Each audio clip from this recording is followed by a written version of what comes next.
Remember President Trump's big promise, drain the swamp? He vowed to clean up Washington. Well, he's back, and this time he brought a billionaire buddy. That's right, folks. Trump and Elon Musk are teaming up. They're taking on the federal government. Their weapon of choice? The Department of Government Efficiency, or DOGE for short. Catchy, right? They say they want to cut waste and make things run better. They're going after bloated budgets and lazy bureaucrats. It's like the art of the deal meets Silicon Valley. But is this a recipe for success or a disaster waiting to happen? Grab your popcorn, folks. This is going to be good. So what exactly is DOGE? Imagine a pack of tech bros unleashed on the federal government. Their mission? To disrupt everything. They're embedded in every agency from education to energy, even social security. They're like that friend who comes over and rearranges your furniture, whether you want them to or not. Musk says the government is spending too much. He claims that's why prices are high. His solution? Slash spending. He's like a financial diet guru, but instead of kale smoothies, it's firing federal workers. He promised trillions in savings. Trillions! That's a lot of zeros, folks. Even for a billionaire, it's a big number. Musk swaggered in, promising a cool $2 trillion in cuts. He was going to balance the budget and then some. He even had charts and graphs, like a tech CEO at a product launch.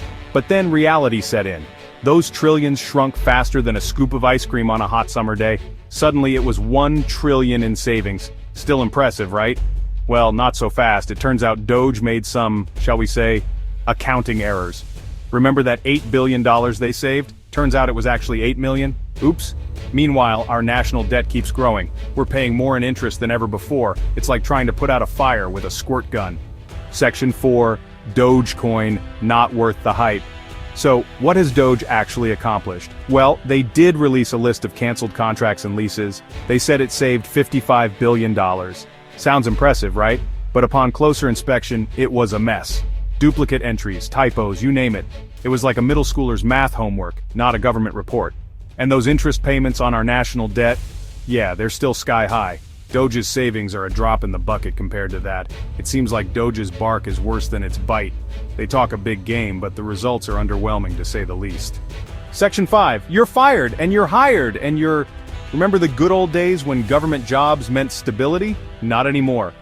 Thanks to DOGE, it's a game of musical chairs in Washington. Tens of thousands of federal employees have been shown the door. Fired, pushed out, bought out, you name it. It's like a mass exodus, and not the good kind. But here's the kicker, some of those fired folks are being rehired. That's right. DOGE realized they actually need some experienced people. Who knew? It's chaos, folks. One minute you're draining the swamp, the next you're begging the alligators to come back. Section 6, government pushback. So, is anyone standing up to DOGE? Well, Congress is mostly silent. The Republicans are too busy celebrating their tax cuts, and the Democrats are still figuring out what hit them. But the courts? They're not having it. Lawsuits are piling up faster than tweets from a certain former president. Unions, advocacy groups, they're all crying foul. They say DOGE is breaking the law, ignoring the Constitution, and generally acting like a bull in a china shop. Some cases have even reached the Supreme Court. The public is divided. Some people love Musk and his disruptive style. Others think he's a loose cannon who's gonna blow up the government. Stay tuned, folks. Section 7, long-term effects of short-sighted ideas. What happens when you treat the government like a failing startup? Will DOGE's radical approach save us money or cost us dearly in the long run? The jury's still out, folks. But one thing's for sure, this ain't your grandpa's government anymore. It's faster, leaner, and a whole lot more unpredictable. Will DOGE's legacy be one of efficiency and innovation? Or will it be remembered for its recklessness and disregard for the rules? Only time will tell. One thing is certain, it's a wild ride and we're all just along for it. Buckle up, America!